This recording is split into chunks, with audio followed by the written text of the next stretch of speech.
sejahtera. Nama saya ialah Yunusri Anapapan Balakrishnan. Nombor kad matrik saya ialah 279965. Hari ini saya akan membentangkan tentang penyadaran masalah dan tujuan. Pada era pandemik COVID-19 ini, pembelajaran antar sekalian menjadi perkara yang sangat penting dalam menjalankan proses pengajaran dan pembelajaran, iaitu PDP.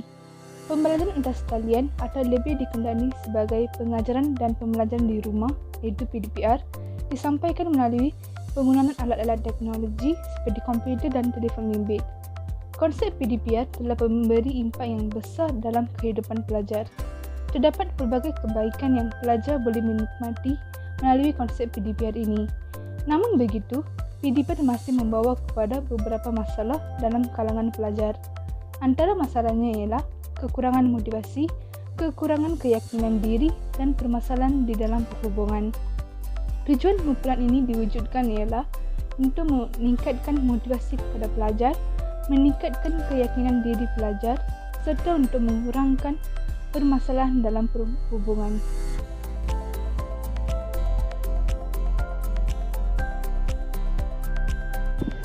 Assalamualaikum warahmatullahi wabarakatuh kepada Dr. Azin dan rakan-rakan yang lain. Nama saya Nik Azina binti Saufi bernombor matrik 281067. Saya akan menerangkan mengenai populasi dan sasaran. Populasi dan sasaran kertas kerja kumpulan kami adalah sasaran kami kepada pelajar Universiti Utara Malaysia UUM yang jantina dan umur yang kami pilih adalah terdiri daripada 3 orang pelajar perempuan dan 3 orang pelajar lelaki yang berumur 20 hingga 23 tahun. Kaedah yang kami gunakan adalah ujian intervensi gaya pembelajaran. Kami menggunakan ujian intervensi tersebut oleh kerana kertas kerja kami bertajuk mahasiswa yang stres belajar ketika pandemik. Jadi bagi kami ujian intervensi tersebut sangat sesuai digunakan untuk kajian dalam kertas kerja ini.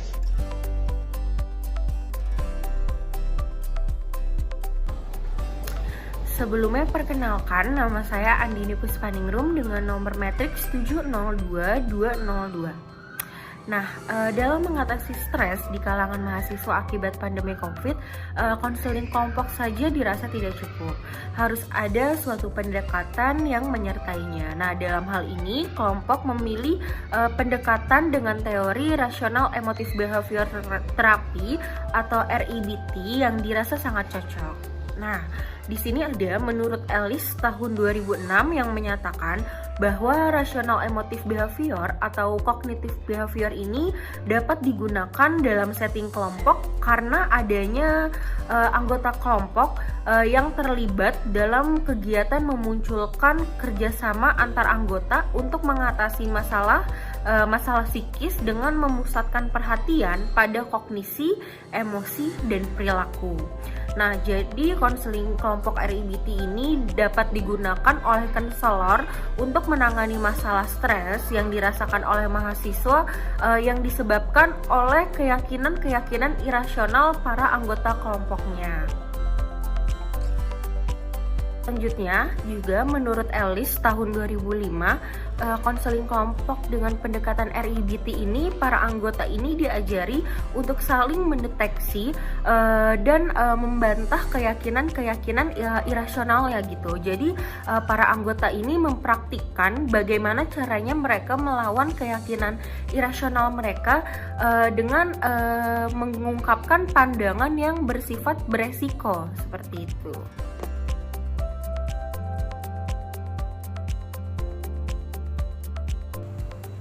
Assalamualaikum warahmatullahi wabarakatuh. Saya Zuhra Zulmahdia Sinaga. Di sini saya akan menjelaskan mengenai pendekatan struktur kelompok. Nah, perkembangan kelompok ini akan terjadi secara heterogen, artinya tidak ada batasan antar masalah individu, mau itu masalahnya identik atau serupa ataupun berbeda.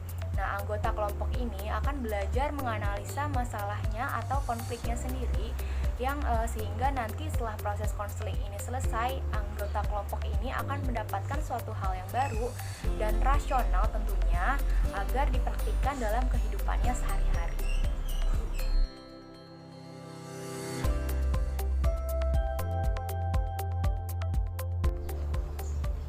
Nah, Nah, selanjutnya ada pendekatan kepemimpinan. Artinya di sini konselor memainkan perannya dalam pendekatan rasional emotif behavior therapy atau REBT. Yang pertama, konselor akan menjadi seorang guru. Artinya konselor di sini mengajarkan para anggotanya yang tadinya berpikir secara irasional menjadi rasional.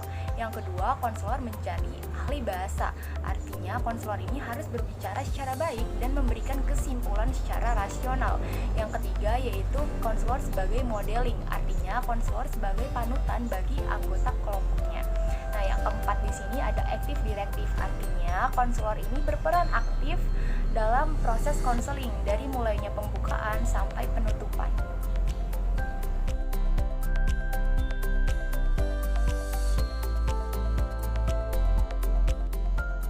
Hai, Assalamualaikum. Nama saya Nur Nabiha binti Nur Azman, bernombor matrik 280604.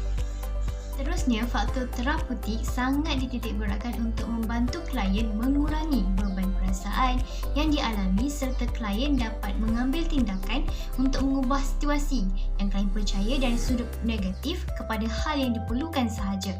Antara faktor terapeutik yang dapat kami jalankan ketika sesi nanti adalah dengan membina pemasangan harapan di dalam diri klien. Ini bermaksud kaunselor perlu menggalakkan klien untuk mempunyai harapan sendiri supaya dapat dijadikan terapi dan pembakar semangat untuk dirinya. Faktor terapeutik seterusnya ialah kesejahteraan, juga dapat dipraktikkan dengan membenarkan ahli kelompok untuk memikirkan pengalaman mereka adalah unik walaupun berdepan dengan kesukaran berdepan dengan pembelajaran online. Tingkah laku kaunselor dalam proses kaunseling akan ditentukan oleh konsep teori yang dipilih untuk kumpulan yang bersesuaian, iaitu kelompok pelajar sekolah.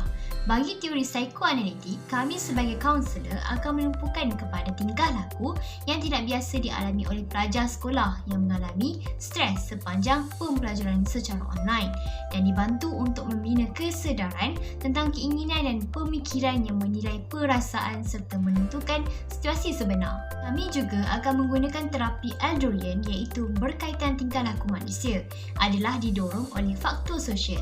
Ia akan menggunakan model pendidikan kerana perlakuan yang sesuai atau tidak adalah dipelajari dan akan diminta untuk mencapai satu matlamat masa depan. Beberapa andaian asas yang bersesuaian dengan target klien kami ialah kesetarafan, iaitu menjadi asas dalam perhubungan individu yang berkesan dengan membina hubungan yang sihat, memerlukan sama taraf dan saling menghormati. Kami akan membuatkan klien menganggap kami sebagai rakan mereka yang sebaya dan selesa untuk mereka bercerita tentang masalah.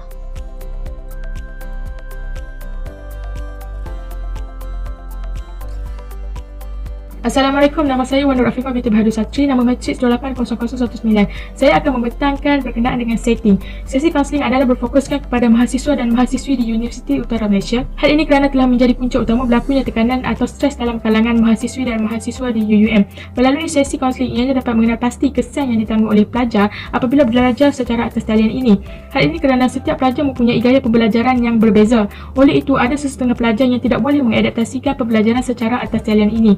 Mereka akan hilang fokus dalam aktiviti pembelajaran, kurang motivasi, kurang keyakinan dan mendorong kepada berlakunya permasalahan dalam perhubungan. Seterusnya, bagaimana ahli dipilih? Ahli akan dipilih melalui kerjasama di antara kaunselor dan pensyarah dalam mengenal pasti mahasiswa dan mahasiswi yang berkecenderungan mempunyai tekanan belajar secara atas talian. Sementara itu, pengedaran Google Form berkaitan dengan pengurusan stres juga akan diberikan kepada setiap pelajar UUM untuk dijawab. Lebih-lebih lagi, kaunselor juga perlu mendapatkan reaksi, pandangan atau pendapat serta maklum balas daripada pensyarah bagi mengenal pasti pelajar-pelajar yang berhadapan dengan situasi isu tekanan ini. Namun begitu, ianya adalah lebih baik jika kaunselor itu sendiri berjumpa dan menemu bual dengan pelajar-pelajar yang dirujuk tersebut. Hal ini kerana melalui itu membuat kaunselor dapat menilai dan memahami pelajar tersebut dengan lebih dekat dan mendalam. Seterusnya, bahagian logistik. Penjelasan mengenai penetapan masa, lokasi dan panjang sesi amat penting untuk diberitahu pada pertemuan yang pertama. Pertama sekali adalah penetapan masa. Sesi kaunseling kelompok akan dijalankan pada ketetapan masa yang diminta oleh kliennya atau ditetapkan oleh ketua kelompok. Yang kedua adalah lokasi. Tempat atau lokasi yang dipilih juga mestilah menepati ciri-ciri terapeutik. Dapat memudahkan dari segi perbincangan bersama ahli, penghayatan perasaan dan penglahiran idea tanpa terancam. Pemilihan tempat yang selesa juga mestilah mempunyai keperluan seperti kerusi yang mencukupi, meja dan kipas. Akhir sekali, panjang sesi. Sesi kaunselor kelompok mempunyai 6 sesi ataupun 6 kali perjumpaan bersama dengan kaunselor dan ahli-ahli klien. Panjang sesi ini adalah bergantung kepada isu-isu yang dibincangkan oleh kaunselor bersama dengan kliennya itu. Sesi kaunselor kelompok akan dijalankan selama 1 jam 30 minit atau 1 jam 45 minit bagi setiap satu sesi yang diadakan.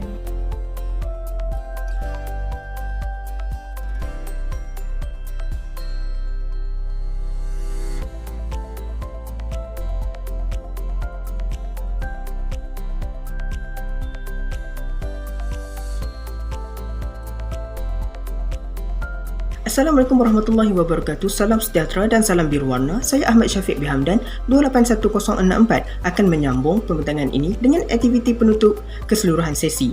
Apakah itu fasa penamatan? Okey, fasa ini membawa erti kepada sesi perakhiran kepada keseluruhan sesi yang telah dilakukan. Fasa ini juga menentu kalau tuju kelompok adakah diteruskan ataupun tamat sepenuhnya. Terdapat beberapa intervensi ataupun aktiviti yang boleh dilakukan oleh kaunselor kepada ahli-ahli klien. Menurut kelompok yang kami telah lakukan, iaitu aktiviti penutup terbahagi kepada 3 bahagian ataupun 3 aktiviti. Yang pertama iaitu membuat refleksi besar secara keseluruhan dan refleksi kecil setiap sesi.